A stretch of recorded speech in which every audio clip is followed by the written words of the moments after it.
This week on the Steam Machine Podcast, this force is like Ray Charles because it can't see shit. Cue the music!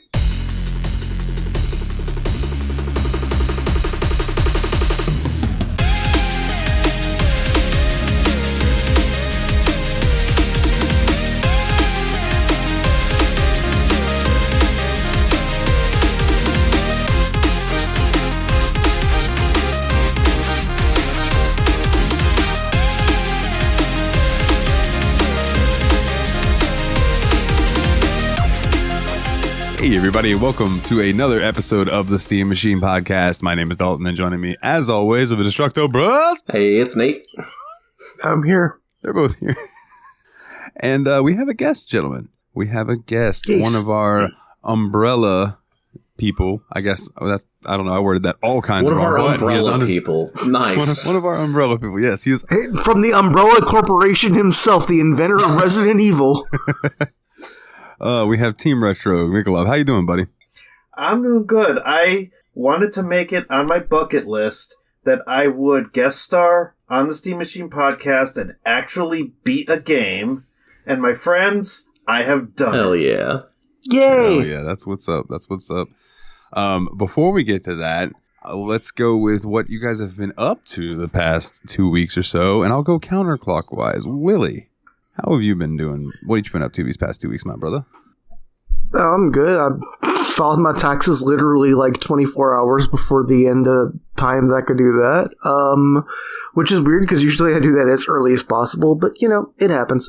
I also have been playing a first-person shooter called Dusk, which this one feels like it's going to be really good. I'm only like 3 levels in, so I can't say for sure what I like about it yet, but it has this very retro, like, Quake type of vibe to it that I'm really into.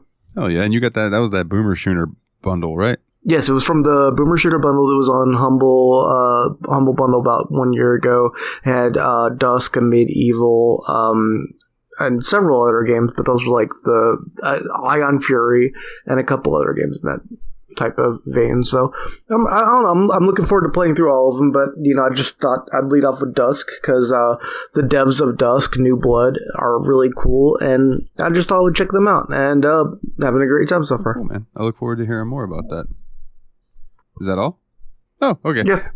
Nate, what about you, buddy? Yeah, What you been up to? it's been a crazy couple weeks or anything like that, but I guess if I had one thing of note that's happened is I did go and see the Mario movie. I'm not sure if any of the three of you have or not. You have, Mikolov? Nice. Now, what is Mario? So Mario is this video game that came out in 1985, was when Super Mario Brothers for the Nintendo was released. However, the character made his first appearance in a video game called Donkey Kong from 1983, I believe is the year on that one. And it was an arcade game. And they made a movie about this guy. Now, what is a game? Oh, you're a dumpster human. So how was the movie? That thing that you're playing with all of us right now. Oh, true. So how was it though? Yeah, I thought it was a pretty good movie. Like, you know, it's of that same quality where I think it like stands up towards the more modern like video game movies that are doing well, like Sonic and Detective Pikachu, things like that. I think it's right up there in that level. If I were to put it between those, I think it'd be like my second favorite between like Sonic and Detective Pikachu. Okay. The thing I think people worried about a lot with it was Chris Pratt playing Mario, but in my opinion, you kind of forget Chris Pratt has anything to do with it a couple minutes into the movie. He actually does a good job of not sounding like Chris Pratt, so kudos to Chris Pratt for his role as Mario. There are much more egregious voice actors in this movie, like Seth Rogen playing Donkey Kong. Just sounds like Seth Rogen, guys. He does not put any effort into a voice into that character whatsoever. Hi, I'm Donkey Kong. It even gives the Seth Rogen laugh, like for real. Like that's literally in the movie. But yeah, I thought it was pretty good. Like, I don't think it was groundbreaking. I thought the story felt kind of rushed, to be honest. Like, it didn't have a very cohesive story. It just kind of went from point to point to point. Like, hey, you remember this from the games? Hey, you remember this from the games? Which I thought was kind of, you know, it's Mario. That's what it's going to do. So it worked out pretty good. I thought that, obviously, Jack Black as Bowser did a fantastic job. But when is Jack Black not going to do a fantastic job? Yeah, that's fair. He's the man. I'm just glad to hear it's not like a Mortal Kombat Annihilation tier type of movie, you know? No. So you would definitely watch this one over the original Mario movie. Depends on what kind of mood I am. Yeah. If I want to watch a good movie, yes. If I'm horny, no. I will not elaborate. Real quick, speaking of movies, you posted a teaser that I'm pretty sure that you're probably stoked about. I'm pretty excited about it because it's one of my favorite characters, if it's true. Oh, like the thing I posted about, they're making like a Knuckles series on Paramount Plus. Yeah. And I thought that was really interesting. This is the first time I'd heard of it, but it came from the Sonic the Hedgehog Twitter account. So I'm like, I guess they're making a Knuckles series and putting it on Paramount Plus. I'm wondering if it's going to be all CG or if this one's going to still have like the human actors and stuff. I'm really interested in see what they do with it. I haven't really seen anything beyond the fact that it's a thing that's going to exist. Yeah. I like Knuckles a lot. I don't know why. Like back in the day when I was a kid, like he always stuck out to me as like the cool character from Sonic. Yeah, he's always been my favorite Sonic character. Like, well, I guess not always since he didn't exist until Sonic 3 and Knuckles, or Sonic 3, so. But then the fact that you can like play as him in the older games and all of a sudden those hard levels are slightly less hard because you have that little glide ability. Hell yeah. And the wall climb, yeah. Knuckles is such a neat character. Suddenly Chemical Plant isn't so intimidating. Hey there, you wonderful listeners. I have a question for you. Do you want to make a podcast? Well, Spotify's got a platform that lets you make one super easily and then distribute it everywhere and even earn money all in one place and for free. How can you beat that? It's called Spotify for Podcasters. And here is how it works. Spotify for Podcasters lets you record and edit podcasts right from your phone or computer. So no matter what your setup is like, you can start creating today. Then you can distribute your podcast to Spotify and everywhere else podcasts are heard. Video podcasts are also available on Spotify. And when you want to take conversations with your fans to the next level, there are Q&A and poll options available, and those are the best way to get them talking. With Spotify for Podcasters, you can earn money in a variety of ways, including ads and podcast subscriptions. And best of all, it's totally free with no catch. Ever since I've discovered Spotify for Podcasters, it has made doing my shows like the Steam Machine Podcast, Yabs Pod, and the JRPG Report much, much easier to do. Like being able to just go on there, record them, upload it, boom, it's done. I don't have to pay for a site service to host or anything like that. It's fantastic. So I highly recommend that you give it a try. Download the Spotify for Podcasters app or go to www.spotify.com/podcasters to get started today. Oh man, what about you, Mikolov? What you been up to, brother? Oh, it's been quite an adventure. So I was off from work last week, so we took Foster's son to the zoo, his first zoo trip ever, and I'm pretty sure he enjoyed it. Saw the Mario movie twice. Twice, nice. Twice. Way too much Final Fantasy 14. And other than that, just working on my content. Got a video coming out probably end of the week where I basically douse a device in isopropyl alcohol just at the slightest attempt to try to swap out the screen. So that was quite a smelly experience. Oh yeah, I bet. That's what I clean the counters with up at work is isopropyl alcohol. So like I'm used to that smell. Oh yeah. So now if you look at any of my recent videos, there's actually a persistent yellow stain that I can't get out of my mouse pad from that specific screen swap. Wow. Tremendous. And everything apparently probably smells like Popov vodka now. Dude. Pretty much. I'll never forget the first time that I popped open a bottle of Skull vodka, which for those of you who don't know what Skull vodka is that are listening, it's what, $9 for a gallon? Pretty much. It is awful. And you don't drink that to have something that tastes good. No, you don't drink that if you love yourself either. You just drink that to get fucked up. Yeah, that is some serious, like, I'm getting fucked up and tomorrow I'm going to cleanse my body because I'm losing everything. You drink that to teleport to the next day in time. You open that motherfucker and you smell it and it just smells like you could clean wounds with it because it's just like it's straight alcohol. I used to have a buddy who would do So, I think it's Irish car bombs where you take a Guinness and you drop a shot of Bailey's in it and then you chug it down. Yeah. Right? He used to do that, but he would pour the mugs full of Steel Reserve and Why? then he would drop a shot of No. Skull vodka in there and chug it. So he's dead now, right? Nobody has a real bad drinking problem.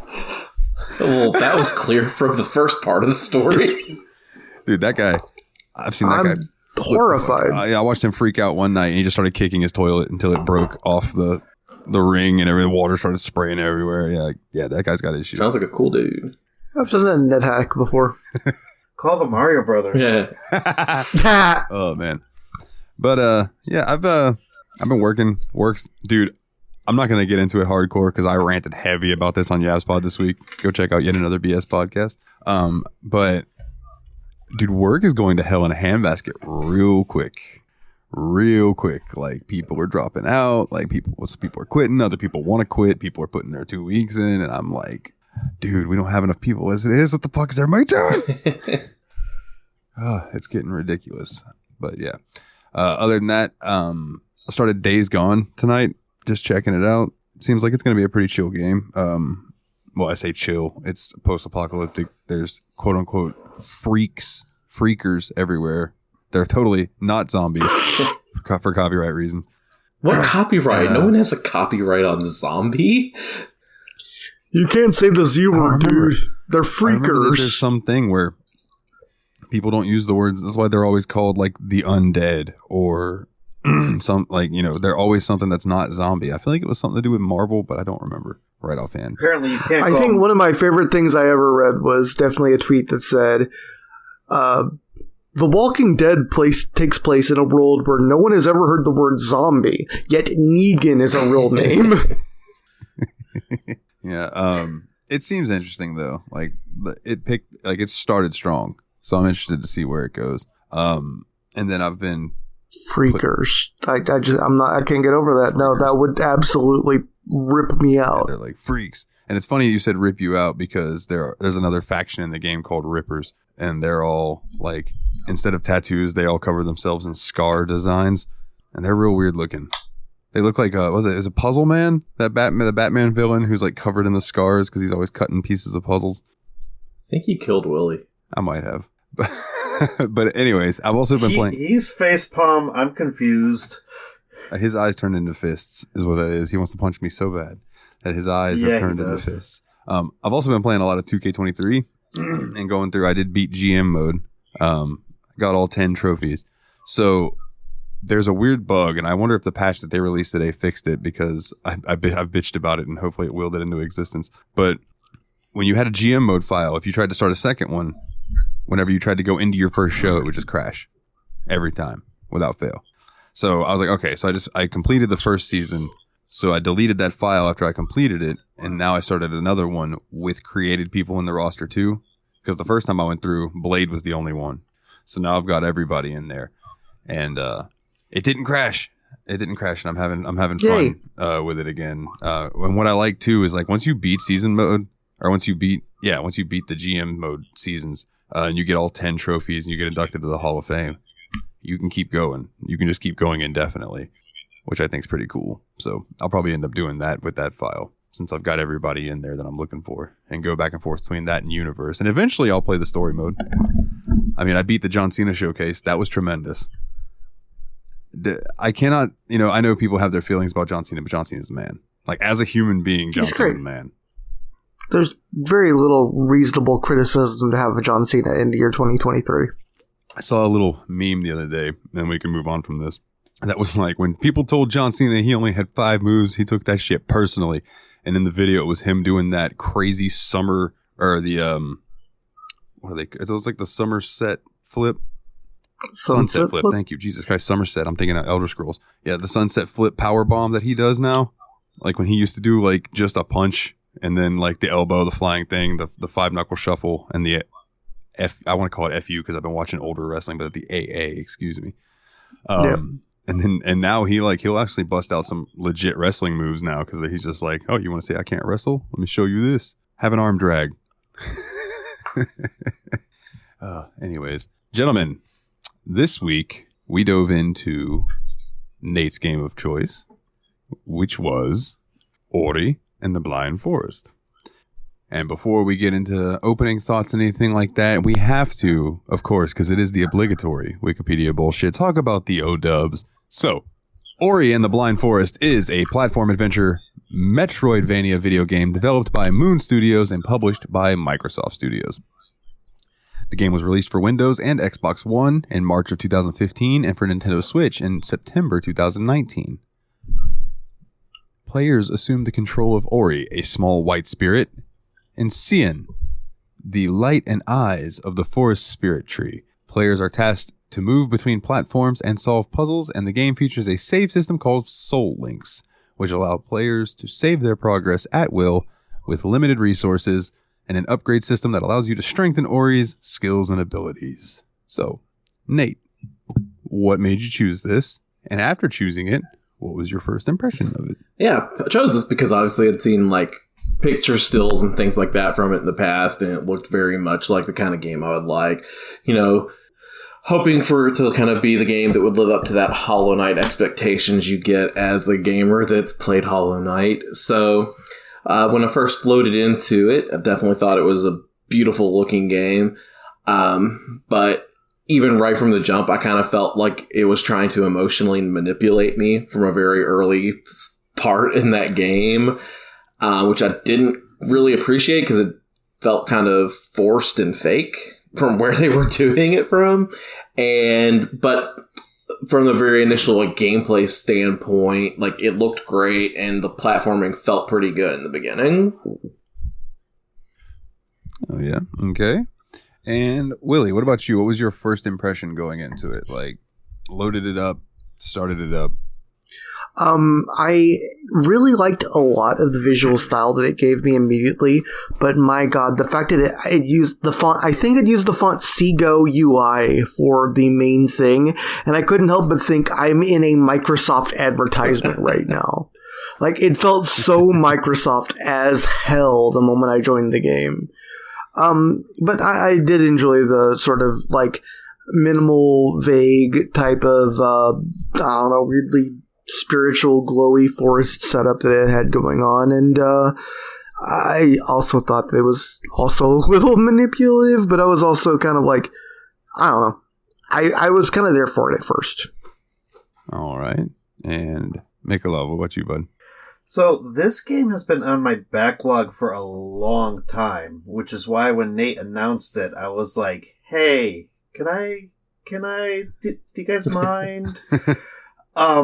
So I actually bought this on Switch, rebought it on Steam Deck, decided I'm going to play it on the Steam Deck because the first thing that happened when I booted up the game on there is I have this plugin called Deck Settings.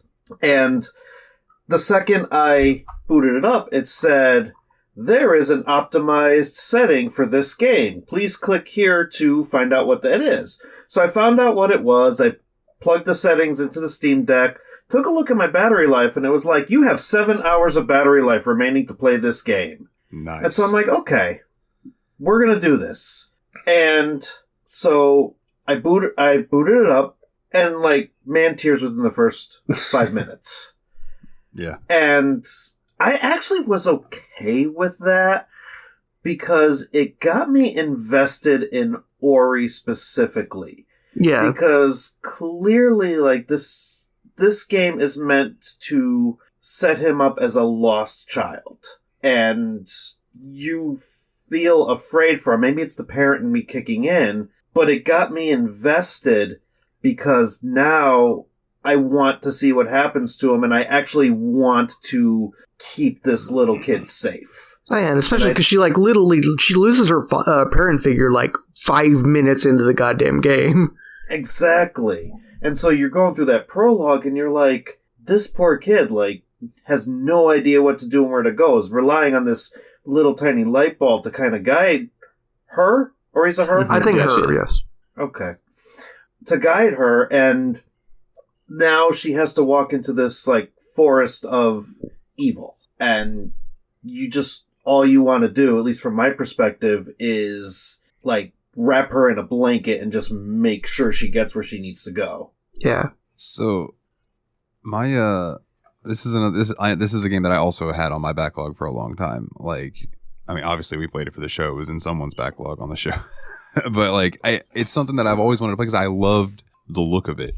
You know me, I love a good art style. I love color. I love like contrast of color and things, you know, like bioluminescence, things like that always get me because it's just so cool looking. And coming into this, I was like, okay, so I know I'm going to love the way this game looks.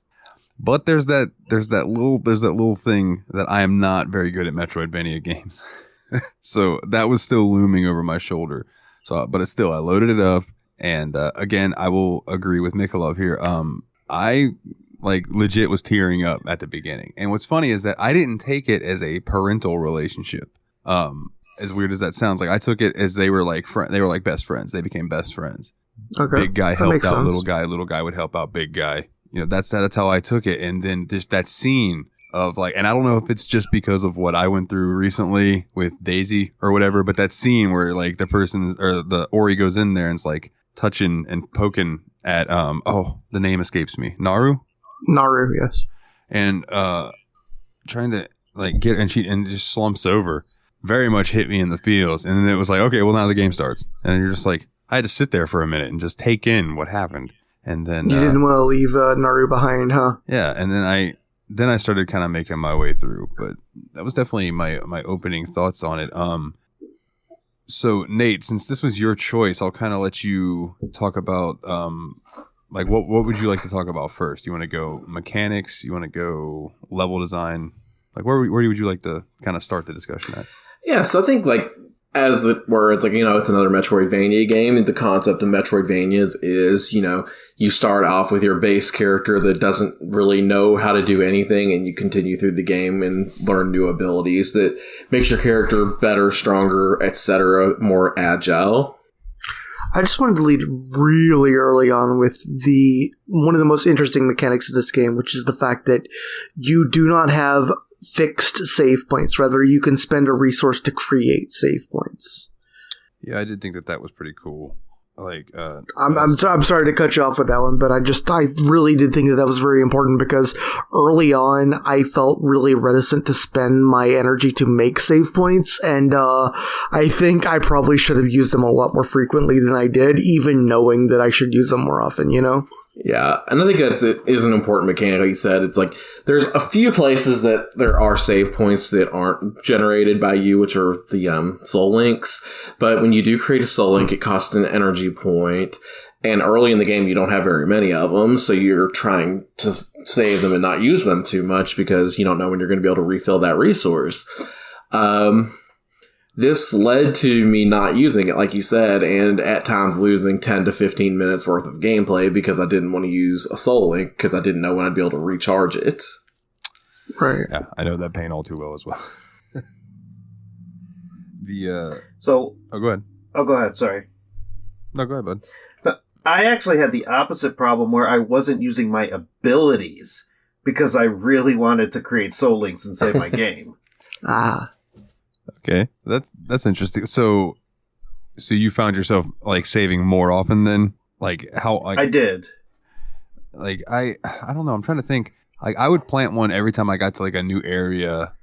Well, let me first off say I can't tell you how many times I forgot to plant a save point when I got to a new area and then would die and then have to make my way back to the new area, which is one of the things that drives me crazy about these style of games. But it's also like that's user error. So I don't blame the game for that. You know, that's just kind of on me. It's user error to an extent, but it's also game design to another extent. Like, I wouldn't say that it's completely unfair for you to think that you got kind of screwed by it because you did. I feel like I definitely did too. Like, that's game design, intentional or not, that gamers, especially those of us who have played like JRPGs or anything like that, we save the elixirs until the very last point, till we need them. Yeah. So, no, like video gaming in general has programmed us to save our resources. Okay, so in that context, yeah, you're right. I don't feel so bad about it. But I was very totally much, agreed. And that's why I wanted to bring this up very early on as one of the main game mechanics, because I feel like the fact that the game has very few fixed save points, most of the save points are you creating a soul link yourself and using up an important resource, is definitely worth pointing out before anything else. And with that, like, there are mechanics that you pick up through, like, I don't remember what they were exactly called, but they were like the Graves of Warriors or something, where you would pick up a certain ability, but there was also a skill tree that you could spec into what you wanted to as well.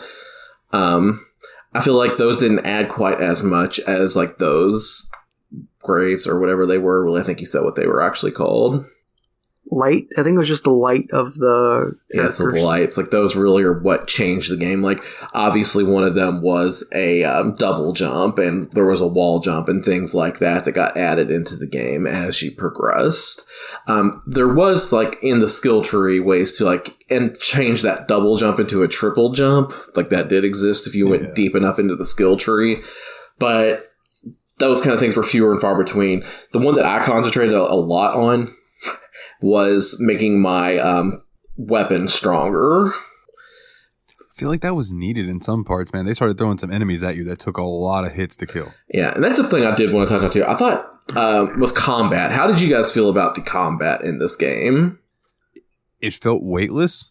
Like, I don't know if it's just because certain games that I've been playing recently, but even in Hollow Knight, I feel like when you hit the enemy, it at least kind of like felt like you were hitting the enemy. Whereas this, you're kind of just throwing a light around and hitting enemies with it. And Hollow Knight had great combat. I feel like this game had really light. I don't know. Fighting felt bad to me. Like, I do not think fighting was this game's strong suit. No.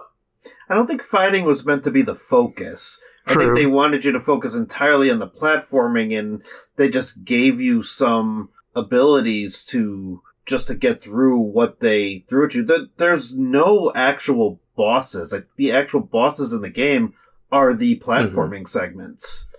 That's true, and I do think that the platforming was mechanically way more solid than the combat. I think the combat felt perfunctory, but the platforming, generally speaking, was really sound, mechanically speaking.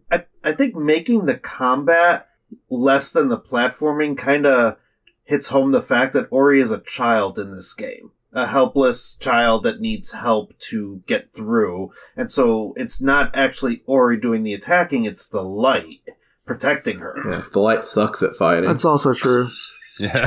The light does suck at fighting. So, like, I get that you're saying, like, that combat's not a main focus of the game or whatever, but it is forced in a lot of areas, and it just doesn't feel good when you have to do it, in my opinion. Yeah, I found myself just pretty much button mashing and trying to just avoid the enemies while trying to hit them as quickly as possible. Like, especially the big bulbous spiky blobs that would burst into more versions of itself and then more versions of itself. Those really were just dislike that enemy. Trying to balance staying on the wall while mashing the attack button at the same time and trying to knock all those out so they can't get me while I'm up on the wall and stuff. And that might have been the quote mechanic that they were going for with trying to get those. The specific one I'm thinking of in this one section. But man, it was a pain in the dick. Yeah, I know which one you're thinking of, and I think for that one personally, I used that charge attack where it uses one of your ability points to use that big explosion. The stomp ruined them. Okay. If you stomped, it would kill them. Stomps. Because the stomp would actually send a shockwave that would crush all the little ones as they got. Yeah, that was one thing that you learned later on in the game. That stomp was absolutely the most broken and best attack in the game. Oh, yeah, where you just jump up and throw yourself down. Boom, and just annihilates everything around you. Yeah. That was... You kind of just start stomping in a sense of panic. Yeah, poor Ori.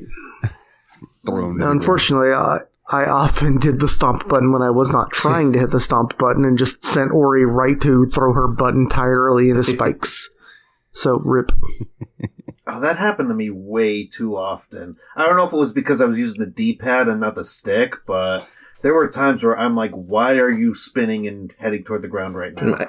Yeah, I also played this game on an Xbox One controller D-pad, so that may have been a part of it as well. Yeah, I played on that as well, but I didn't ever accidentally ground pound. I tend to get up buttoned in these games more than I do down buttoned.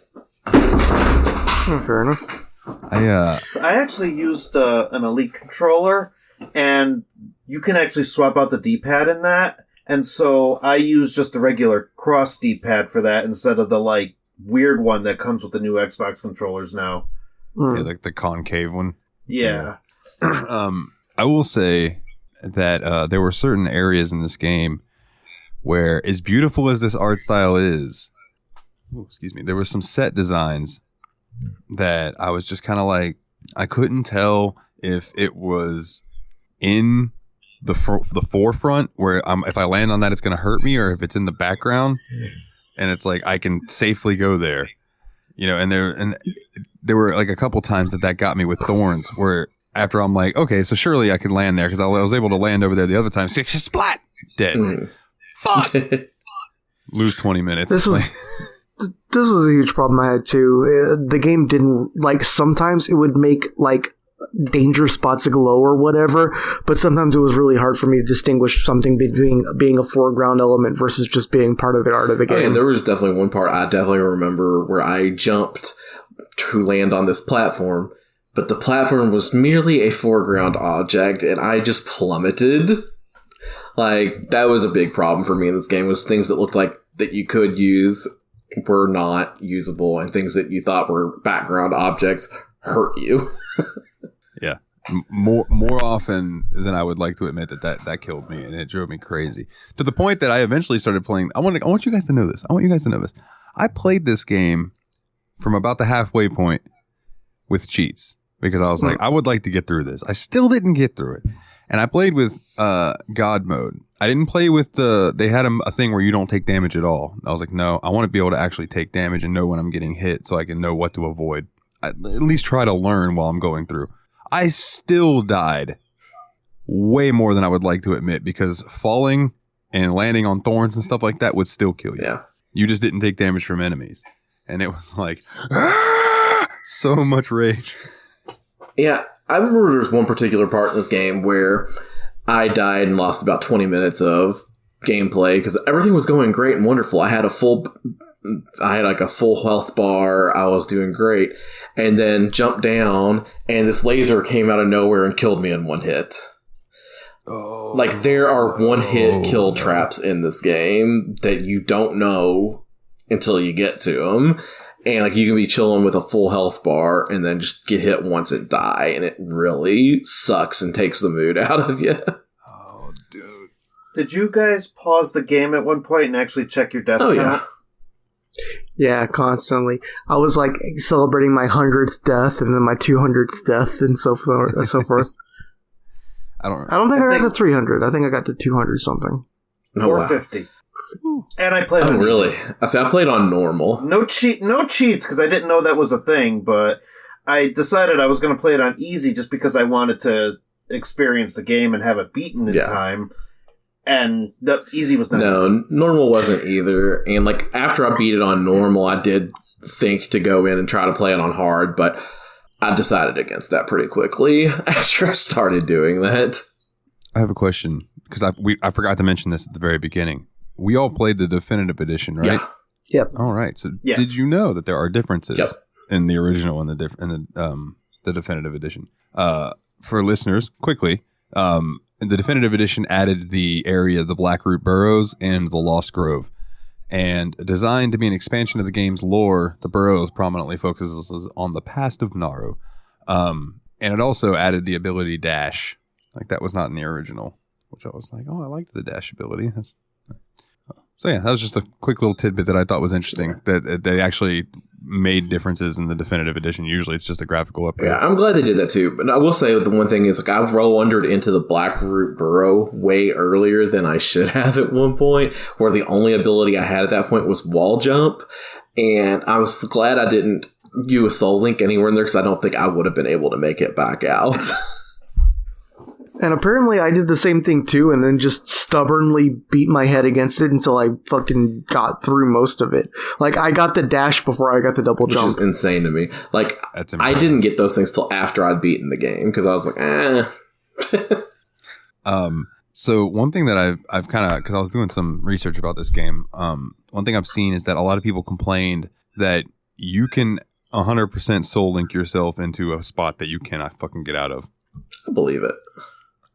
Like there are just I believe certain that. areas if you accidentally wander in there before you have the ability to get out and you somehow get somewhere and then Soul Link trying to get through it, you can fuck yourself. They also said the areas where lasers will randomly blast you. Like you accidentally drop a Soul Link right there and then the laser kills you. When you load in, you're just going to load in right where that was at and then the laser's going to blast you over and over and over for a loop for eternity. That's kind of funny.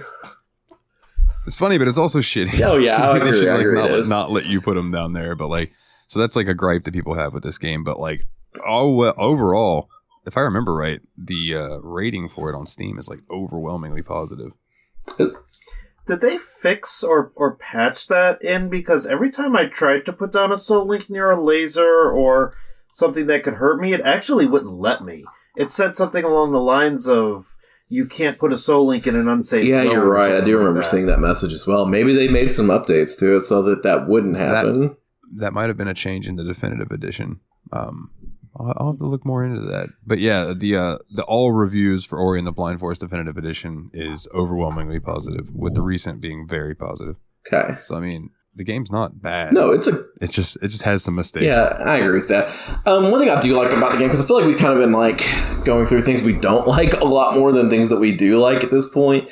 I kind of liked the way that it was set up in a way that you went from traversing the overworld, and then in this game, it felt like there were three major, what I would almost consider to be like Legend of Zelda-esque dungeons, like 2D Zelda dungeons, which I thought was pretty neat. The first one being the tree, Ginsu tree, which was kind of like a pretty interesting level where you had to do a bunch of platforming through the screen. So like you'd go into like basically a portal and it would drop you off into the other part of the room. You had to solve a bunch of portal-based puzzles in that one, which I think all of us at least got to that dungeon, as I'd like to call it. Yes, this was the in-game dungeon for me. I really I had a good time getting through it and everything, but I was just like done by the end of it because it definitely like ramps up at the very end of it and got real difficult. But dude, I loved the layout of it. Like I wish I had taken more screenshots so I could reference the certain area that I'm talking about. But there was a part in the tree before you fix it and the water comes rushing in and all of that, where it was. I believe you were having to navigate through the sacks, going through the portals, and I really enjoyed how you kind of had to use the knowledge that you had gotten throughout the game so far to make it through that in one piece, and it took me more tries than I'd like to admit. But that feeling of finally getting through that point of, the gliding through the narrow things and all, like, it felt good to get through it at the very end, And I think that's just good level design, because it was punishing and hard, but it wasn't unfair, at least in that area. Oh man, I definitely felt a sense of reward when I completed those escape levels, because they're intense. And thankfully, they'll throw you a bone and they'll give you like a mid save spot. So if you get through like one section, but then you die in the second half, they'll throw you that bone. But definitely, I died enough times to where when I finally got through it, there was definitely a sense of victory there. Yeah, and I think that they've really tightened up the level design in general in the escape sections for each of the three main dungeons. Like, those definitely felt like they were the big showcase platforming challenges that they built the game around. They did, but I also think that there was some poor execution in those as well. I think I think Ginsu Tree might be the one I'm thinking of, too, where the ceiling would start to fall, and you would have to dodge out of the way of the ceiling, but then you had to go back to that because the ceiling just randomly started falling from the other section of it. It's like you had to go forward, back, forward. There was no way to predict that without knowing that was going to happen. There were a couple of times where things came from the top of the screen that you couldn't really make out, and that was not the only time. There was another escape level that had a similar thing, and I was like very annoyed by that personally. I think that was the wind dungeon where basically debris from the ceiling clears your way forward, but you wouldn't know that unless you actually saw it crash into the the ground below you. So if you're trying to climb up, which the whole thing was wind, then you're going to get nailed, and then it's going to take a couple of tries to realize, oh, I need to dodge this, and then wait for it to fall. The wind dungeon was completely unreadable on your first try. There's like no way anyone read that their first try. No, I thought Gensushi was the water. Was it? Okay. I think it was the Forlorn Ruins. I do want to say, Forlorn Ruins is wind. The video that I watched earlier, where the guy was kind of doing a retrospective about it, he had that same complaint about the stuff falling from the ceiling, but it was in the fire level. I also thought there was some unreadable stuff in the fire level. I think all three of the main dungeons had really weird problems with stuff just slamming down and killing you, or else you had to like dodge and go back in and dodge and go back in, even though you wouldn't have known that it was coming the first time you went through it. Like there was some weird I want to be the guy memorization stuff for some of those stages. Yeah, and I think once you got to know it and do it, they were satisfying to execute, but it wasn't signposted well enough for you to be able to sight read. Yeah. Right, exactly. That's my exact complaint. Do you almost think that they wanted you to die a whole bunch of times to learn the levels? If so, I consider that bad game design, personally. Especially in a game that has a one life mode. Yeah, there is a challenge in this game where it wants you to beat the game in one life. Like the difficulty is just called one life difficulty. And if that's the case, I do think that is pretty really messy, honestly, if they decided to make that the mechanic of how to learn it was to die a bunch, but then give you the option to play on one life difficulty. Yeah. I know you were saying, I do have something positive to say.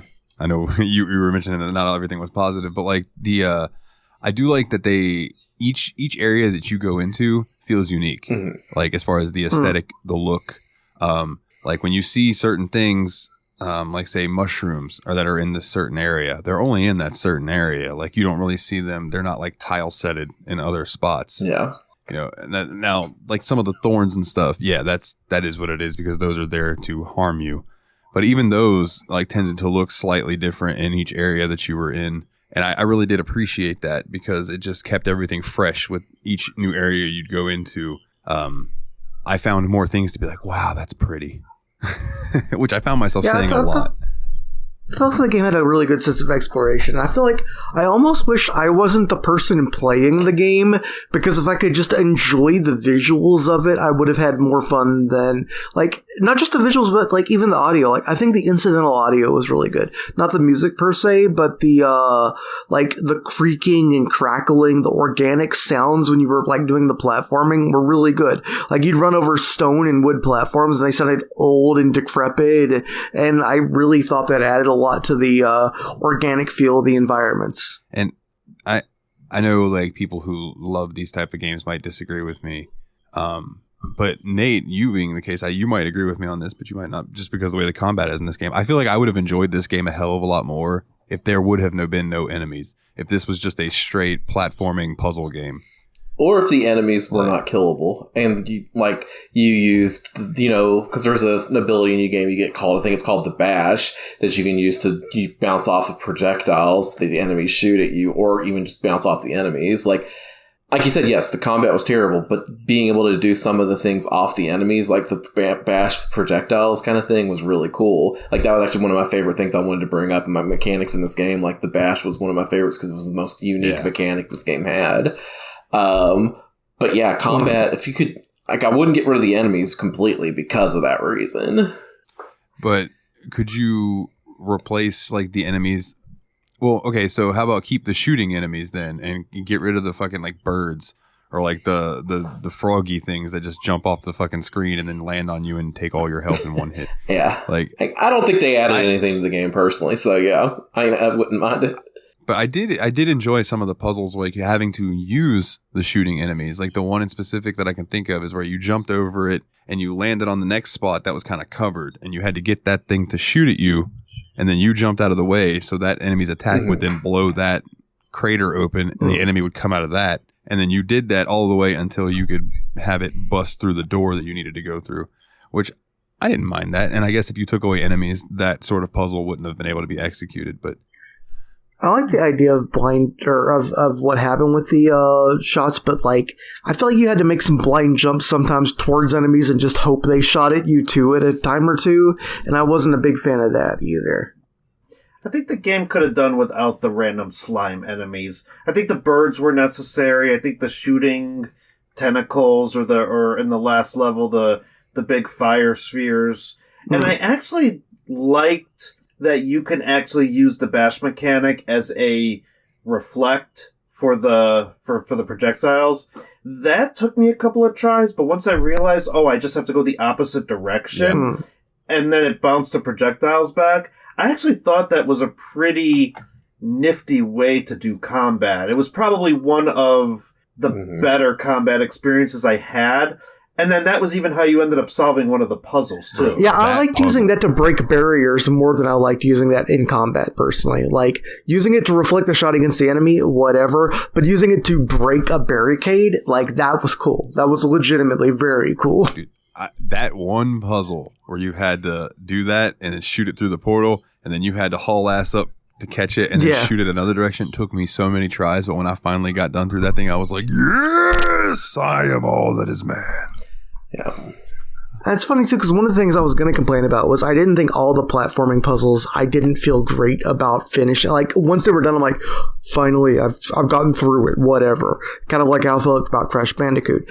That puzzle, though, when I finished it, I'm like, oh, I am a genius! I am a puzzle genius! I am a god of games! Like, that was a great feeling. Yeah. Okay. I will say... Oh, go ahead. No, go ahead, because I'm kind of changing gears, so go with what you were going to say. Oh, I was just saying, I liked the puzzles enough in this game that I would like to play another puzzle game, like, relatively soon, but, like, more so, like, a game that's just strictly puzzles. Like, I don't know whether I throw the Turing test, because I've never actually played that one, or go back to the Talos Principle, something. I'll figure it out eventually. Yeah. So one thing I wanted to kind of talk about a little bit more, and I don't want to get into too big of detail into it, but it's just the story itself. So we kind of talked about the intro of the story, and kind of how Ori ended up with Naru was through this big storm that kind of swept her away. And then the tree would like try to call back to Ori to get it to come. This is how I interpret it, to get her to come back.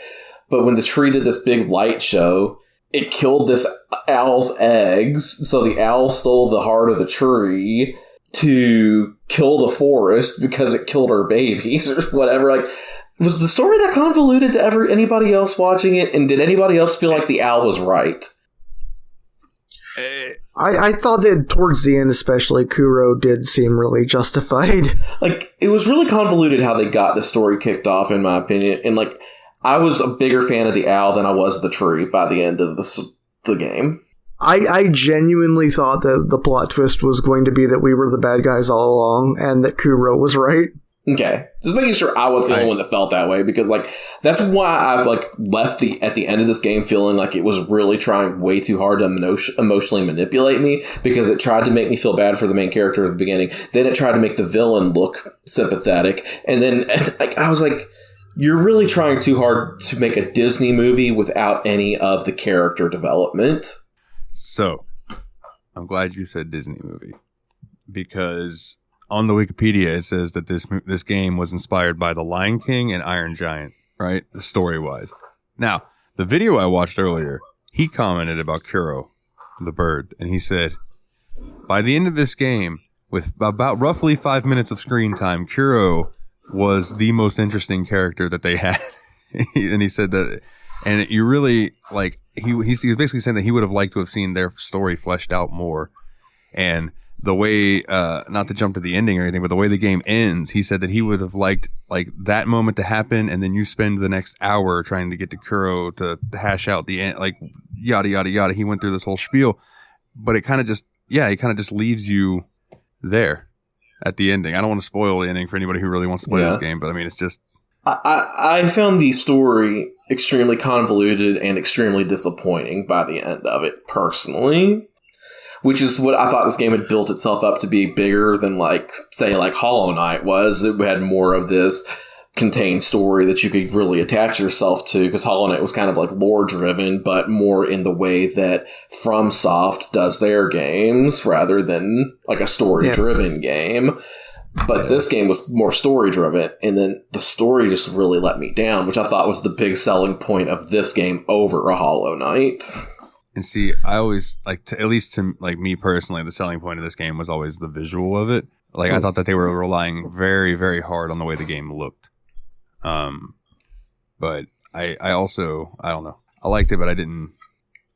I liked it, but I didn't. It was a very pretty. I'm just like, it was a very pretty game, but it had some very, very, very notable flaws. You know, I think it was very pretty, but very shallow at the same time. Shallow Knight.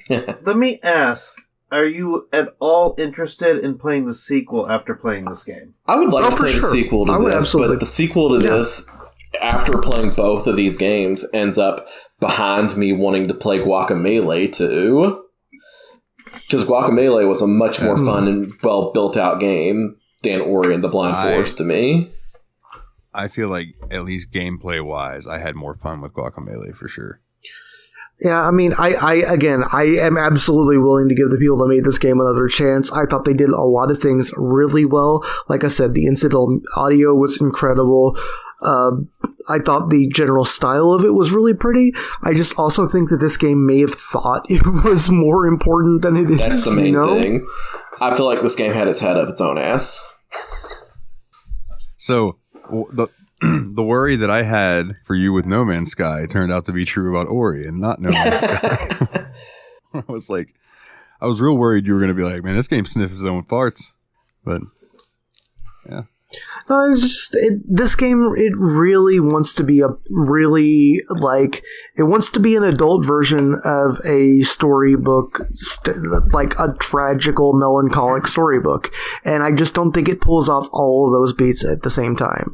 But I think like a lot of what it does really well. Again, I think the mechanics, like the actual fundamental mechanics of the platforming, are mechanically very sound. I think the audio is fantastic. I think the visual style is really pretty, and I would absolutely go back and play another game in it. I just don't think that the story had the depth that they seem to think it had. And like you said, I do think that I wish they'd have cleaned up the platforming a little bit too. There were times where I felt like it felt a little bit floaty and not as responsive as I would like, especially on any sections where you're doing this is an ability you get late in the game, but where you're on the wall and then you point to where you're trying to go and it does a super jump off the wall. I felt like the wall jump did feel a little weird with the D-pad control, especially. It was pretty janky there. Like I said, it felt good, but it didn't feel polished as I would have liked the platforming in this game. So I think I asked you this offline, but I would like to hear your opinion on this. How would you have felt about this game if you'd played it before Hollow Knight versus playing it after Hollow Knight? I'd have liked it more if I'd played it before Hollow Knight, but I did play it after Hollow Knight, so... I do want to say it looks like that this was this development, or this studio's first game, Moon Studios. So that might be why it's not as polished as you would like. Maybe. That's just I was like looking it up. I'm like, I wonder what like order. So yeah, they have released 2 games, and it's Ori and its sequel. And again, I'm absolutely willing to play the sequel. I'm looking forward to that. I haven't played Hollow Knight yet, so now I kind of want to play Hollow Knight just to see how my perspective would be different from Nate's. I would be interested in that. Hollow Knight, dude. Hollow Knight kicked my dick in the dirt, but I enjoyed it the whole time. And I don't know if it's because I've played Hollow Knight so many times and that I'm actually very good at that game now, comparatively to most people, but I died so many times in Ori in ways that I did not think I should have died, where I don't feel like that's true in Hollow Knight for me. So, Dalton, where you say, like, you played Hollow Knight and it kicked your face in the mud and you enjoyed it kicking your face in the mud, I'm starting to wonder, for me personally, if my experience with Ori is I enjoyed it or I got through it. Yeah. Yeah. And, well, if it comes down to you just getting through it, then I appreciate you getting through it for the show. And that goes out to any of you. It was just pure stubbornness, I feel, at one point. I'm like, I have to do this. But I'm conflicted where did I enjoy playing the game, or did I enjoy the experience, or did I just do it because I felt I had to? And I'll say I have mixed feelings about that too, because there were a lot of times when I was having a great time in this game, and there were a lot of times where I was playing and I was like, I'm just doing this to get it over with for the show. Yeah. And I had those moments, and I only got to the Genzo tree. So, if that tells you. Yeah. So is this the first time on the podcast where we've been overly critical on a game like this? I don't think it's the first. No, because I think in the end, we're not even going to give it even that negative of a score. I think we're just going to say it's a game with flaws. I think the thing for me personally, why I'm coming at it at a more negative angle, and I'm kind of driving the show because it is the game I picked, so it kind of drives the conversation in a way that we're being overly critical of it, is because I was expecting a little bit more from it than I had gotten. Like, I'm not saying it's a bad game. I do think it's a good video game, but you wanted a masterpiece. You thought it could clearly be a masterpiece. You thought it could be a Hollow Knight type of game. The ratings that this has on Steam, overwhelmingly positive, and, you know, yeah, I did think that it had that. It was oversold to me, and I think it's going to be a theme of a few games I played this year that I went in thinking they were going to be much better than they were to me, and this is going to be one of those games for me this year. I want to say, though, I think we were the most overly critical about Dragon, like a game about a dragon. But that game sucked. Dragon game, yeah. Well, that's what I mean. Like, well, yeah, okay, no, you're right. It didn't necessarily suck. It was a one-man project, man. I will say that there have been a couple games, Mikolov, that we've played that we have been like mid-recording and been like, man, we're being really negative. Let's say some positive things. Yeah, but I still think the game we did, the three of us did the most negative review. It was definitely Blair Witch. Deserved it. It sucked.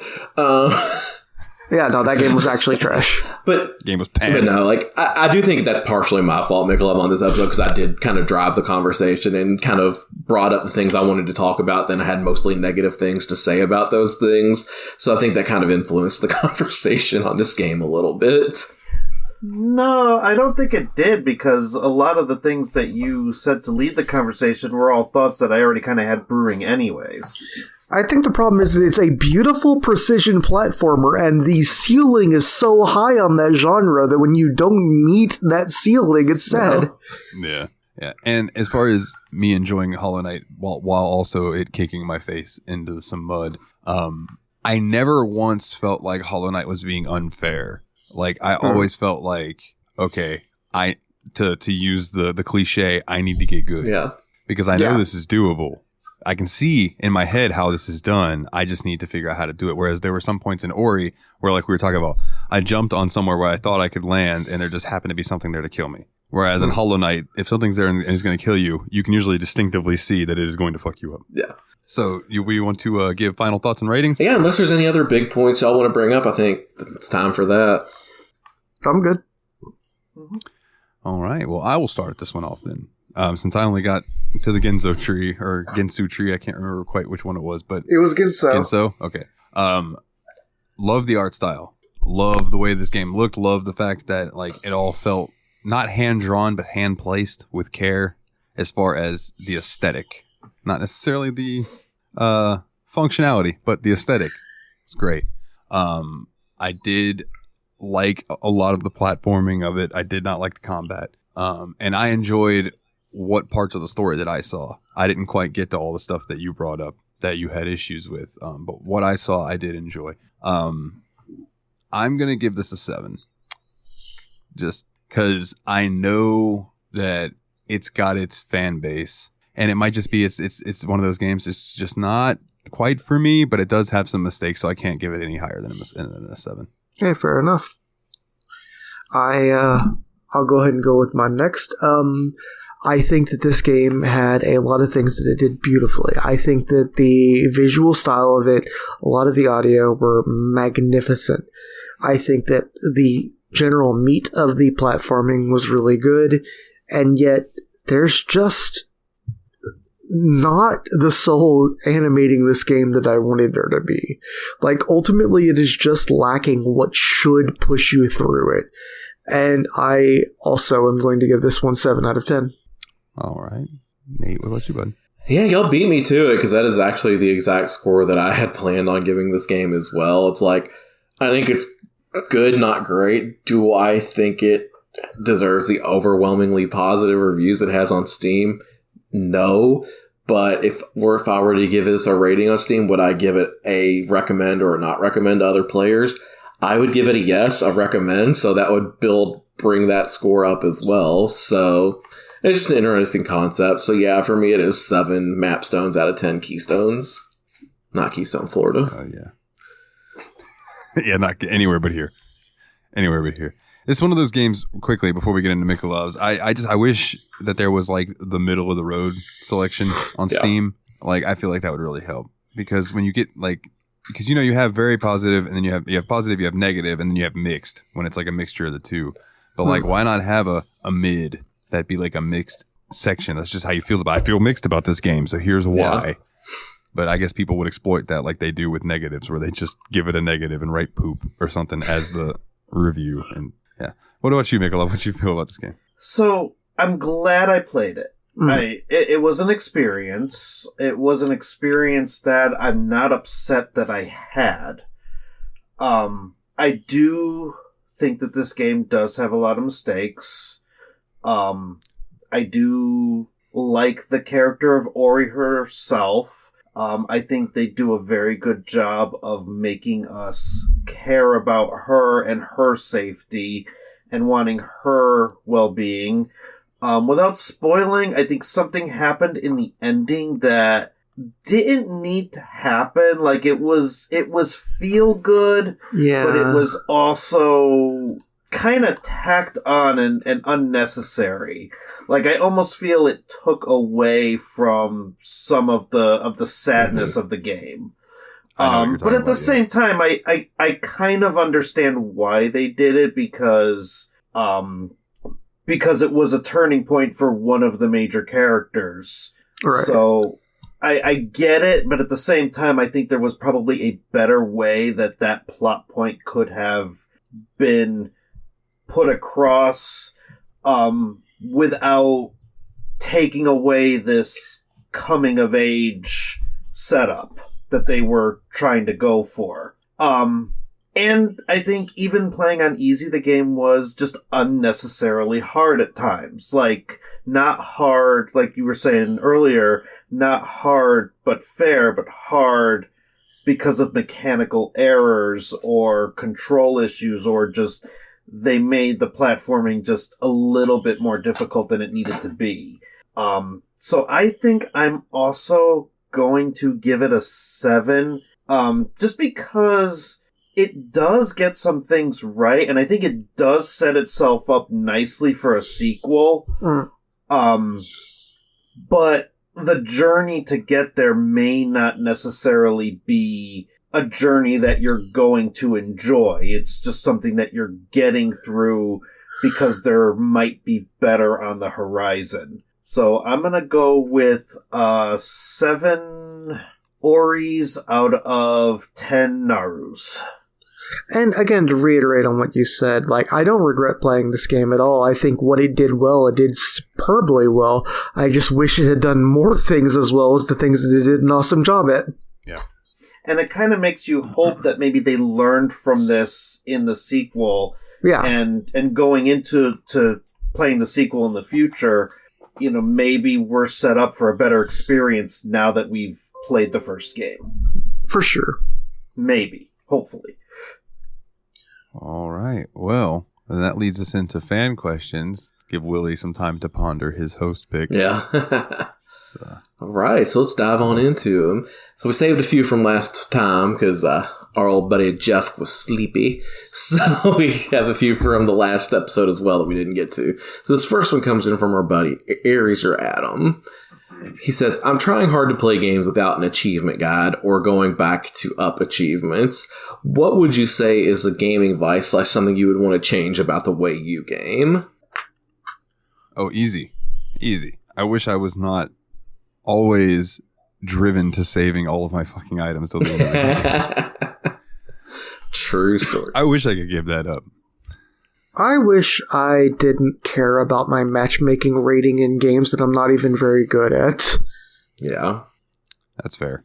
That's fair. Shit like that drives me crazy too. Yeah.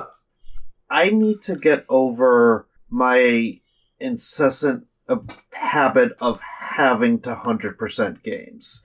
Like, I have this inherent need that if I'm not 100%ing a game, I'm not experiencing all of the game. And actually, with Ori specifically, like, I'm like, you know what? I'm not 100%ing this game. I'm not going back and finding all the collectibles. So I think with age, I'm starting to get over that a little bit. But that does still remain a bit of a compulsion with me. I have to try to get through as much of the game as humanly possible, or I feel like I haven't experienced the whole I'm thing. the exact same way as you, Nikolov. For reference, yes, I did 100% this game on normal mode, but the things that are going to stop me from doing a full 100% Steam completion of this are, there are 5 achievements I don't have in this game out of 57. One of them is complete the game on hard difficulty. Okay, that's not so bad. Finish the game in under 3 hours. I don't want to. Ooh. I'm tired of... Speedrunning's not fun anymore. Stop making me do it. Complete the whole game without using an ability point. So you don't get to use the skill tree at all. Complete the whole game... For audio listeners, I'm shaking my head like turbo mode. Other last 2 achievements are kind of the same thing. One's called Immortal, and the other is called Unhinged. It is complete the game without dying, and the other one is complete the game on 1 life difficulty. I'm like, no, I don't think I'm going to do these things because they're not fun. And one game that really helped me with that was actually Breath of the Wild. Because, yes, I did complete every single shrine in that game, but there was no chance in hell I was going to find every one of the Korok seeds. Korok seeds. That just wasn't happening. So, games like that definitely help break bad habits like that for me. Do you feel like games today are purposely trying to make completionist runs near impossible? Yeah, I do. I mean, it makes sense. They want you to spend as much time in their game as they can get you to spend. Yeah. Because it makes their look better on Steam and everything. Like, if their player base dies off in a few weeks, other people aren't going to want to buy the game. But if their player base is still up, then... So yeah, I do think they're doing it on purpose. Yeah. It's kind of like it's not as egregious as games as a service type thing where they're just releasing content to keep people coming back. Like over and over and over. It's still very metric-y based. Yeah, but it's still all about the numbers, baby. All about the pennies. Yeah. One other thing that is something that I would like to change, but I'm very torn on it, is I am very quick to run to a fucking trainer and turn it on and use cheats, right? I'm very quick to do that with any game I'm playing. And even when I'm playing Skyrim, I'm very quick. Console, TGM, God mode. If I'm slightly overweight and can't fast travel, I'm typing in God mode so I can fast travel. Fuck that, right? And I don't like that I'm that way, but at the same time, a lot of these games that I play are very long and story driven, and I'm there for the story of it. So like in my head, I'm like, okay, so say I'm reading a Witcher book. How many times did Geralt die in that fucking book? 0. So like when I'm playing through this game, it pulls me out of it when I have to do a boss fight 50 times in a row, when really Geralt should go in there and yeah, he should get his ass kicked, but he shouldn't die. He should slay the monster and prevail. So it's a weird tear that I have in my head. But I don't cheat in multiplayer games. That's a rule. I don't cheat in I know there are people who do cheat in multiplayer games, and I am against don't cheat in multiplayer games. Other than like Phasmophobia, when it just like benefited us and didn't affect other people. You know what I'm saying? Like that didn't we weren't playing against another team and that caused the other team to lose because we were cheating. Like that's the stuff that I'm against. Alrighty. Our next one comes in from Master Loot. What is a misconception you thought as a child, but now realize how silly it was? That there was a nudity code in Tomb Raider 2. Because I always thought I was just putting it in wrong because the code that they told you. So the way Tomb Raider 2 worked is anytime you tried to put in a cheat, if you got it even slightly wrong, Lara would explode into a million pieces. Well, she would explode into about 9 polygons. But so anytime you try to do the nude cheat, it would just blow her up. And you always thought you did it wrong. You had to try again, do it better. There was no nude cheat. What about the Mew truck in Pokemon Red and Blue? Oh, that's actually what I was thinking. God. The old fake Pokemon cheats were really huge for me. Yeah, wasn't there? Oh, go ahead. Go ahead. I'm sorry. I lost it. Yeah, wasn't there a thing in one of the Pokemons where they said that there was like a Master Ball hidden in a bush in one of the buildings, but then it was actually there? Like if you went and looked, and there was one Master Ball there. I don't think so. I might be remembering. The only wrong. Master Ball I could think of in the old games is, don't you find it in like the mansion? I think that's what I'm thinking. No, what am I thinking of? I don't know. I could very well be remembering a ROM hack that I played 7 years ago. There was just a Master Ball in the bush. You don't find the Master Ball in the mansion. You get it from the head of Silphco. Yeah, I felt like it was like in one of those types of buildings. You like walked over to a plant that was in a planter, and you clicked on it, and you got another Master Ball. I could be wrong. No, I can't. I'm thinking back to my Pokemon lore, and I can't recall a moment like that. The only thing I could think of is you had a chance of getting the Master Ball in the lottery, but it was very rare. Oh, that's right. I forgot about the lottery in that game. Yeah, I don't know. That might have been a ROM hack thing. I'm not remembering. I could also be not remembering. My memory is not the greatest. Yeah, mine either. That's why they call that shit dope.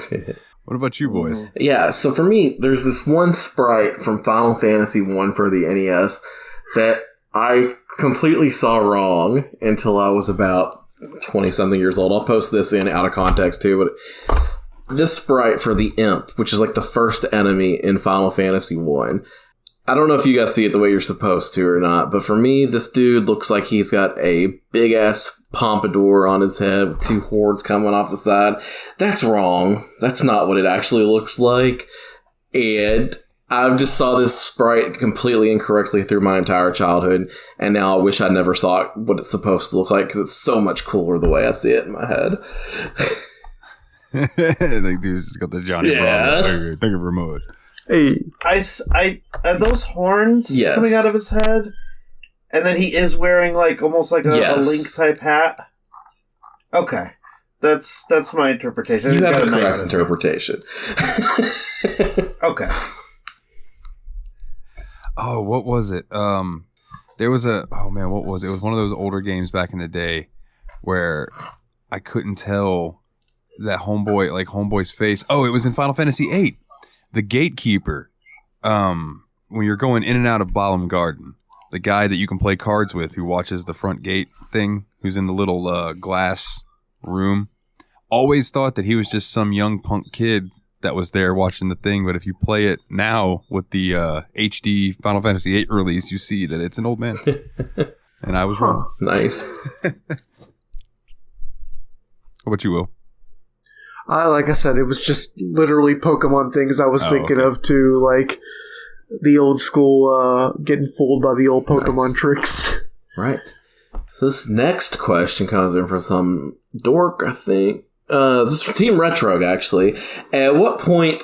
Oh, that guy. At what point in a game do you sit down and say, that was nice, but I'm ready to move on? Ooh. Personally, I struggle with this. I will start a game and then don't really stop until I'm either just can't take it anymore. The thing is, what usually happens is the games that I enjoy, but I'm like, yeah, this is fun, I'm going to come back to this a little bit later, are like games like Kingdom of Amalur, which I really enjoy and I keep wanting to come back to. It's still installed on my computer. I have not gone back to it yet, but I think it's fun and I want to. And then there's games that I don't want to play that I just continually go back to and go back to and go back to.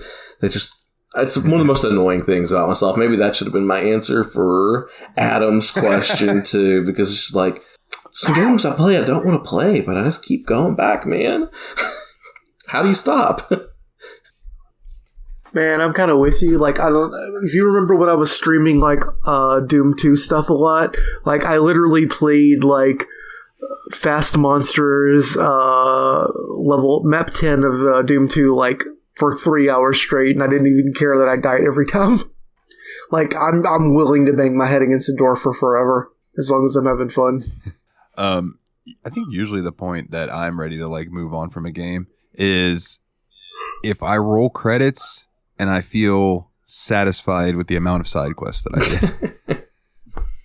did. Because that's just the world of video games that I normally play in. But usually it's just like, if the story doesn't catch me, then it's okay. I've played this. I've had fun with this gameplay, but there's not enough here to hold me. You know, or sometimes it's very much one of those situations where I struggle through shitty gameplay because the story has me intrigued and I need to see this through to the end. But I would say the main point is, have I done enough after the credits to just be like, all right, I'm done with this? So to answer my own question, I think if my character looks the way I want my character to look, if my base looks the way I want it to look, and if I've rolled credits, which I usually won't do until I've done those other two things, then rolling credits is kind of like having the... maybe this is the wrong terminology, but it's like having the dessert after the main course.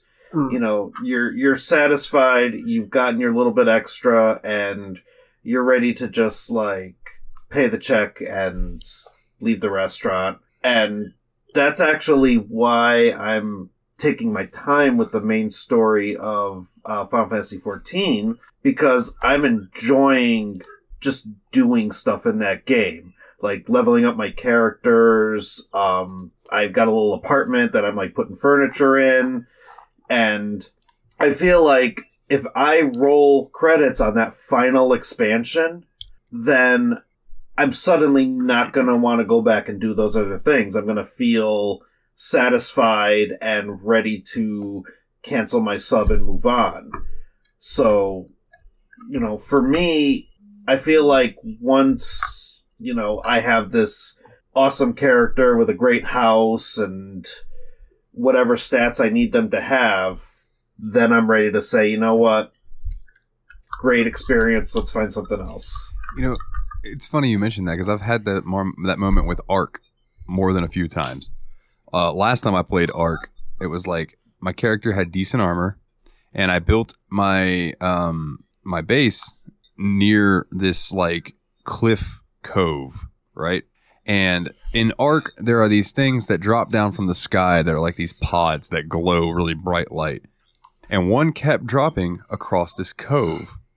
So I sat there and watched Nate stream SpongeBob SquarePants Battle for Bikini Bottom Rehydrated for 4 hours, 5 hours. It was a long time that Nate streamed that night. And in that whole time, I was figuring out and constructing a bridge across this thing, right? Because I didn't have the quote, I installed the bridge mod, which allowed you to try to make a bridge. I did this before I found the bridge mod. So I went down to the floor, down at the very bottom of the cavern, or the, whatever the fuck word I just used, cove. And I built platforms that you would put down for flooring across the water, underwater, and across, and then would build walls. And then I would put ceiling, walls, ceiling, and I did that like 3 wide, and I had to do it like up and up and up and up and up, and I kept having to build ladders so I could climb up further on the inside, and finally got up to the very top, and was able to make it wholly across, got that whole bridge finished, everything's fine, it looks beautiful, it's massive, and I uninstalled it. Wow. I was happy with it. You know what I mean? It was like, I have done what I wanted to do. I built a massive bridge, and I need a break from this. So I totally get that, where it's like you get something built and done, and you're like, okay, now I can stop. Which kind of brings me back to my earlier point of, are games really making completionist runs impossible? Because it's going to take me hours and hours and hours to get satisfaction out of the games that I'm playing nowadays. Yeah, not many quick jolts anymore. Correct. Yeah. Which actually, that's something to say about Ori. Like, it was a nice, quick breath of fresh air. It was a 10-hour game. Sure. In a world where, like, 100 hours is not enough. Yeah. I don't know. I like really long games, so I have no dog in this fight, but... Uh-oh. Yeah. I don't know, it depends on the game, because, like, there's been times where I just get a game that, honestly, I spent an hour and a half playing the Murder of Sonic the Hedgehog, and that made my entire night one night, you know what I mean? So, it's just like, I like a long game, but God, I want some short games too, man. They're important. Yeah, fair enough. So what's the next question, my good sir? And the next one we have comes in from Madakin Queen. Random and not sponsored, but if any of you have tasted any G Fuel flavors, I'm interested in opinions. I have not. I've heard good things about the Sonic's Peach Ring flavors. All right. Yeah, I'm not even sure what G Fuel is. Gamer Fuel. It's like a cafe. Yeah, it's like a caffeinated, like, you mix it up like a protein powder type thing, but it's like a caffeinated, dehydrated drink. Oh, okay. And I would ask Mikolov, but I think we might have lost him. So we'll continue on, and hopefully he can rejoin us. If not, have fun editing, Dalton. Yeah. Our next one comes in from Kana, which is, what is the last TV show you watched is getting a crossover with the last video game you played. What is the unholy abomination that has just been created? So my video game that I last played was Super Mario Brothers 3D World. The TV show I watched while eating dinner tonight was Family Feud. So in my head, this abomination that's been created is we have Mario, Peach, Luigi, and Toad on one side of the Family Feud, while Steve Harvey, and the other side is Bowser, Kamek Koopa, just a couple other of the Koopalings, and I don't know. I just think it's funny. I would watch that episode of Family Feud. The last TV show that I watched that was like a legitimate TV show was an anime called Darling in the Franxx, and the last game that I played would have been Days Gone, so it would have been a zombie apocalypse anime, but instead, before we went live, I logged into WWE to change Baron Corbin's outfit. So, we're getting a wrestling anime, gentlemen. Darling in the X. The X being the WCWX crossover WECWE DDBB. Yes. The last TV show I watched was The Sandman, adaptation of the Neil Gaiman show. And the last video game I played is unsurprisingly Doom 2. So, it's going to be spooky. Hell yeah. All right. This next question is also from Kana, and there's a picture that goes along with it in the questions if you want to see it. And basically what it boils down to is, what is the game that's changed your life? I might come off as an asshole or a douchebag from saying this answer. Don't feel like I've ever played a video game that has changed my life in any significant way. I think I like video games for that reason, because I can just sit there and enjoy them. And I don't know, like, I have trouble with the whole concept of media changing my life. I can't really think of anything that impactful to me. I don't know. Maybe it's just my interpretation of it. I wouldn't say life-changing, but I will say that Persona 5 definitely brought me back into the world of JRPGs that I had left for a long time. Where, like, for the longest time, when I wanted a JRPG fix, I would just go back and play Final Fantasy VIII for the 1,000th time, instead of trying to check some new things out. So when I finally dove into Persona 5, it really opened that world back up to me to go and explore. And I've played a lot of good games since then, like Dragon Quest XI, fucking Trails in the Sky. Like, all these banger games that I never would have played had I not. So that'll be my answer for that. Yeah. Well, I mean, at one point I said that I've only ever rated a book 5 stars on Goodreads if it changed my life. And there are like 3 books that I've rated 5 stars. And 2 of them I only would have found out of because of a video game I played when I was younger. So I would say that the video game Hitchhiker's Guide to the Galaxy. Hey, because it definitely eternally changed my sense of humor, because it introduced me to Douglas Adams' humor and a lot of other really cool humorists from that. You know what, though? Looking at that image that Kana has sent, I think I do have an answer that I can kind of roll with on that one, and it is one that we've played for the show, honestly, because that image, just watching the credits roll, just seeing the way this game ended and everything, feeling that way makes me feel for Yakuza 0. Just like that feeling of, like, for sure. That's what just happened here. Yeah. And honestly, that game gave me a lot more faith in video games again. It totally turned my opinion around on Sega as a company. So Fair enough. I'm just saying, I want to mention it on the show so it gets willed into existence. Now that Sega owns Angry Birds in Yakuza 8, let's get Angry Birds on Ichiban and or Kiryu's phone. Hell yeah. oh, Or even if you want to do Ichiban gets Angry Birds, Kiryu gets the Angry Pig game or whatever the hell they have now. If you want to mix it up. But all right. And our final question for this week comes in from Fenris. If you could have any one item from any video game, what would it be and why? Fenris's would be the regalia or ring of Lucis from Final Fantasy 15. And let's not talk about slots.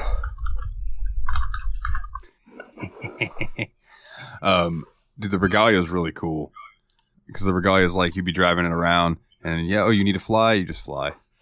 Like it'd be pretty sweet. Although that's later in the game that you get that's a possible minor spoiler for Final Fantasy.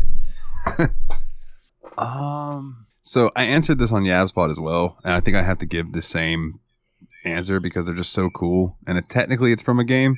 Because it's been implemented in some D&D related video games. But dude, a bag of holding. Yeah. Ah, nice. Like, I want a bag of holding so bad. Like, let me just stuff a whole bunch of shit into this thing that's an infinite void. And then I just reach in it, think about what I want, and I grab it and pull it out.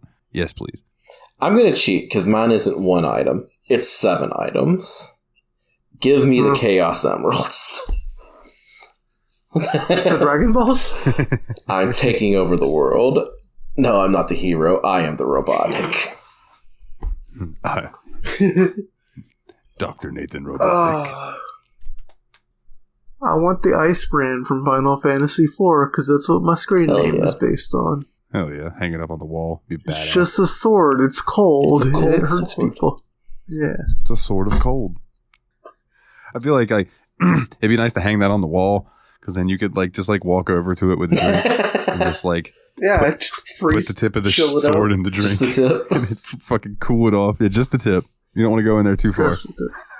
Nice. Oh, boy. That was the last question. All right. Good stuff. All right. That means, Willie, what is your host pick for the next 2 weeks, my good sir? How do you feel about doing something multiplayer? Doesn't bother me. I feel like we've done a lot of multiplayer games recently. I want to play Terraria. Oh, all right. Not what Me I was neither. expecting. Honestly, that's cool. Yeah, I'm cool with Terraria. Man, Cool. I'm gonna have to clear some room for that game. Huge file Such a right huge there. file. All those stolen FF1 sprites gotta go somewhere. All right. Well, Terraria then. It works for me. All right. Well, then I guess that just leaves some house cleaning. So, if you would like to come and join us on the Discord, it is bit.ly/TSMP Discord, all capital letters. If you want to check out the website, which is now up to speed, thanks to one Dane himself, Mr. Puzzles, bit.ly/the Steam Machine Disc. Oop, wrong. No, I'm sorry.